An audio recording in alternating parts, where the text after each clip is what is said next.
Bienvenidos mis queridos alumnos a esta nueva aula virtual correspondiente a la semana del 1 al 5 de noviembre, en el que te voy a explicar las actividades correspondientes a la asignatura La entidad donde vivo, Chiapas, y formación cívica y ética. Y vamos a iniciar analizando la entidad donde vivo, riesgos en mi localidad. Recuerden que vamos a trabajar específicamente en algunas páginas, porque si no vamos a ocupar demasiado tiempo para la explicación y allá en clases presenciales vamos a terminar de realizar esas actividades correspondientes a estos temas. Vamos a iniciar con la página 88, desastres por fenómenos naturales. Recuerden que se le llama desastre a toda aquella acción que conlleve un perjuicio hacia los activos que tengan las familias o hacia la misma naturaleza. Por ejemplo, ahí tenemos en pantalla la siguiente situación. Dice, los fenómenos naturales pueden causar desastres. En el caso de los terremotos, no se sabe en qué momento ocurrirán. Otros, como las erupciones volcánicas o los huracanes, se pueden predecir debido a los avances científicos y tecnológicos que utilizan los especialistas, como computadoras, aparatos e instrumentos de medición. Número 1. Compara las imágenes del mismo lugar y descríbelas en tu cuaderno. En la costa de Chiapas tenemos un dibujo de cómo era la escuela antes y cómo quedó después de un desastre. En grupo compartan sus descripciones. Número 3. Investiga en diferentes fuentes 2 desastres por fenómenos naturales que han ocurrido en tu localidad o municipio y completa la tabla. En 2017 ocurrió aquí en México un terremoto bastante fuerte. Primero fue aquí en el sur del país y después en el centro del país, el 7 de septiembre y el 19 de septiembre. Estos dos terremotos causaron muchas pérdidas humanas y también pérdidas materiales. Por ahí podríamos utilizar esos elementos. Desastres por acciones humanas en la página 89. Aquí tenemos un caso, dice, lean y comenten qué sucede en la localidad donde vive Sebastián. Cuando yo era niño podía ir a bañarme al río Sabinal y tomaba agua de los pozos. Las familias llegaban los fines de semana a disfrutar de la sombra de los sabinos y el río. ¿Qué pasó con el río? El río se fue contaminando poco a poco con desechos del drenaje. La mancha urbana de Tuxtla Gutiérrez fue deforestando las orillas del río hasta convertirlo en un foco de infección que atraviesa la ciudad. Elaboren en su cuaderno una historieta que cuente un riesgo en su localidad por acción humana y cómo ha cambiado el paisaje y la vida de las personas. Esta parte se las voy a explicar allá cuando estemos en clases presenciales. Nos pasamos a la página 92. Señales para prevenir. Ciclón alejándose. ¿Qué hacer? Identifica los 5 niveles de alerta cuando se acerca un ciclón a nuestro territorio. En México, la temporada de ciclones es de mayo a noviembre. En promedio llegan 25 ciclones al año, de los cuales 4 entran a tierra. El Sistema de Alerta Temprana de Ciclones Tropicales, SIAT-CT, tiene 2 fases, acercamiento y alejamiento. Y ahí tenemos algunas señales de prevención en esa página. Entonces revisamos esas alertas y nos pasamos a esta parte que tenemos acá. Existen otras señales que nos alertan ante posibles riesgos. Realiza lo siguiente: en equipo analicen y escriban qué mensaje dan las siguientes señales y encierren las que alertan sobre posibles riesgos. De acuerdo a las imágenes que tenemos acá, hay que escribirle qué tipo de riesgo representa cada una de esas señales. En la página 93 dice experiencia en la prevención.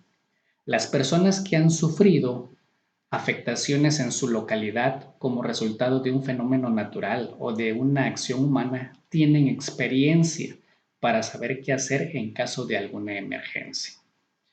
Comenten cuál puede ser una situación de riesgo en su localidad o municipio y escriban acciones que pueden llevar a cabo para prevenir daños.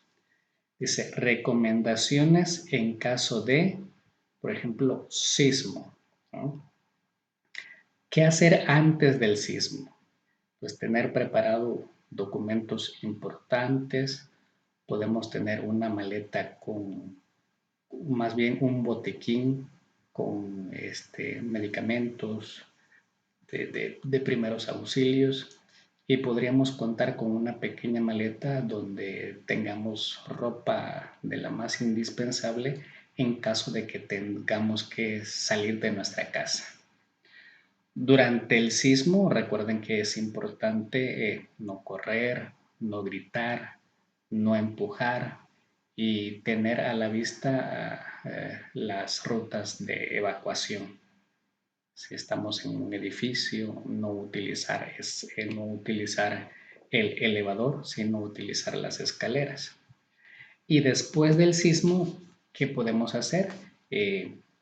Irnos, si nuestra casa está en peligro, si hubo afectaciones grandes, pues irnos a un refugio que indiquen las autoridades, así como permanecer alertas por las réplicas, ¿no? Digamos que estas señales y estas indicaciones que les acabo de mencionar son recomendaciones en caso de sismo. Una vez que terminemos de trabajar en la entidad donde vivo, pues nos pasamos a la revisión del libro de formación cívica y ética y nos vamos ahí a las páginas 64 y 65. Conflicto no es lo mismo que violencia. El conflicto y la violencia no son lo mismo. Los conflictos son inevitables en la vida de las personas, las familias y las sociedades. Todos podemos tener conflictos con cualquier persona, porque no siempre pensamos y actuamos de la misma manera.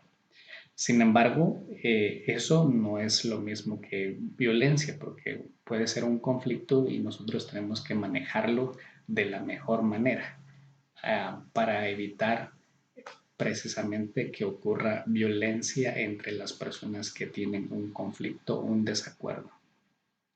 Dependiendo de la manera como se manejen, los conflictos se pueden resolver sin violencia. Se observen en estas páginas distintas maneras de responder a un conflicto. Pelear, conversar, escuchar, respetar, ignorar, confiar, observar, preguntar, golpear, identificar emociones, gritar, criticar, empujar, insultar. Número 2, en esta parte. Reflexionen, ¿qué acciones llevan hacia la violencia y cuáles a la convivencia pacífica? El conflicto no es necesariamente algo negativo. Dependiendo de la forma en cómo se maneje, puede ser una oportunidad para aprender a convivir. La violencia ocurre cuando se agrede con palabras o se usa la fuerza para conseguir algo y puede provocar daños físicos o emocionales a las personas. Después revisamos las páginas 66 y 67. ¿Cómo entendemos los conflictos? Los conflictos son parte de la vida cotidiana, sin embargo es importante aprender a reconocerlos para que no se conviertan en violencia y podamos solucionarlos de manera adecuada. Número 1. Divide en dos partes una hoja de papel. Usa solo una mitad para dibujar una situación de conflicto entre dos o más personas. Escribe tu nombre. Expliquen a sus compañeros de su grupo el dibujo que hicieron sobre el conflicto y respondan. ¿El conflicto lleva a un resultado positivo o negativo y por qué? Guarden la hoja con su dibujo porque la volverán a utilizar. En un conflicto se puede identificar las partes involucradas, las emociones y opiniones, los intereses, necesidades y acuerdos. Estas actividades ya las realizamos el ciclo pasado, así es que esto es un recordatorio.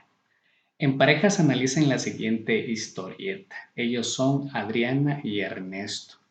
Ahí tenemos una historieta con dibujos. Y a partir de estos dibujos, contestar estas preguntas. Lo pueden contestar en su cuadernito. Después de haber revisado estas partes, vamos a realizar la página 29 de su cuadernillo. Conflicto de intereses. María y Carlos son hermanos. Por la pandemia salen poco a jugar con otros niños y han tenido que ocuparse en actividades en casa. A los dos les gusta mucho ver la televisión. Esto ha generado algunos conflictos. Revisa tu nuevo libro de formación cívica y ética, secuencia 2, páginas 64 a la 68. Y a partir de lo revisado, vamos a resolver las actividades que tenemos ahí. Estas fueron las explicaciones para las actividades de la semana del 1 al 5 de noviembre. Les envío un fuerte abrazo a la distancia y nos vemos en clases presenciales. Hasta luego.